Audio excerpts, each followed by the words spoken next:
And if you're going to reach your destiny, you have to learn to kiss things goodbye. You're not going to understand everything that happens. People may walk away. Life may not turn out the way you thought. It's easy to get bitter, hold a grudge, lose your passion. Well, do like Naomi. Kiss the bitterness goodbye. Kiss the person that left you goodbye. Kiss the dream that didn't work out goodbye. God wouldn't have allowed it to happen if He didn't have something better up in front of you. But sometimes God will close the door. He'll move people out of your life. There are people and opportunities that were ordained for your past that are not ordained for your future.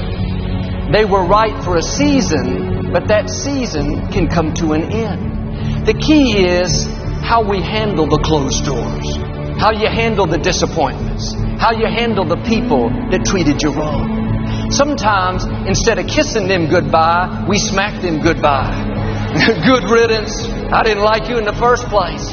Don't let the door hit you on the way out. Naomi could have turned away angry. Thought, I'm not going to kiss you, Orpah. Some friend you are. That would have kept her from the new things God had in store.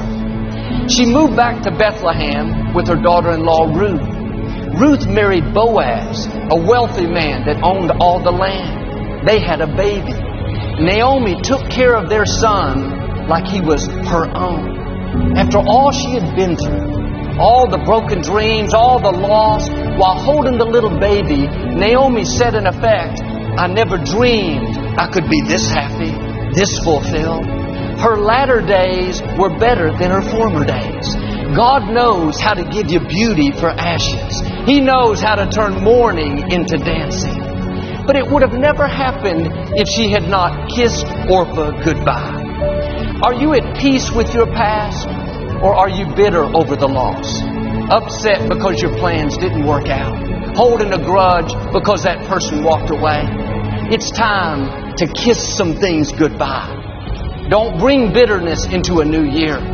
Don't bring self-pity, a chip on your shoulder.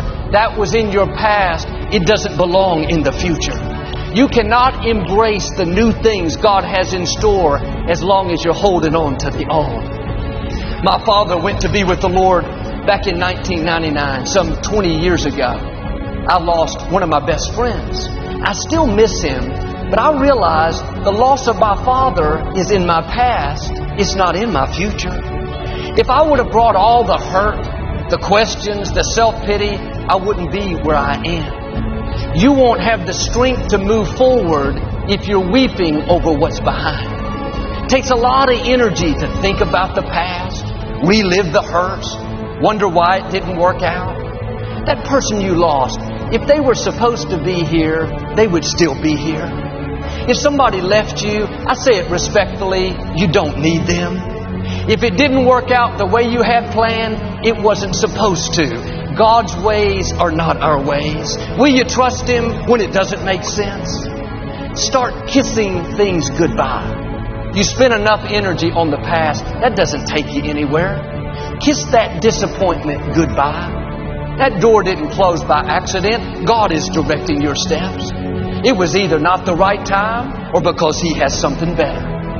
A friend of mine owned a very successful business. For years, he was a leader in his field, saw all kinds of growth and increase. He had big dreams to leave his company to his children, to continue the legacy. After 25 years, things started to slow down. The competition around him increased, so he started working harder, going in earlier. I would call him, and he was meeting with staff at 6 in the morning. He was determined to make it work. He did everything he possibly could. But God is called the Alpha and the Omega, the beginning and the end. We get excited about the beginning, talk a lot about God doing a new thing, but we don't hear a lot about the Omega, the end. But just as God opens doors, sometimes God will close a door. He'll bring things to an end. And this can be hard for us because it feels like a setback. After all the hard work, my friend's company didn't make it.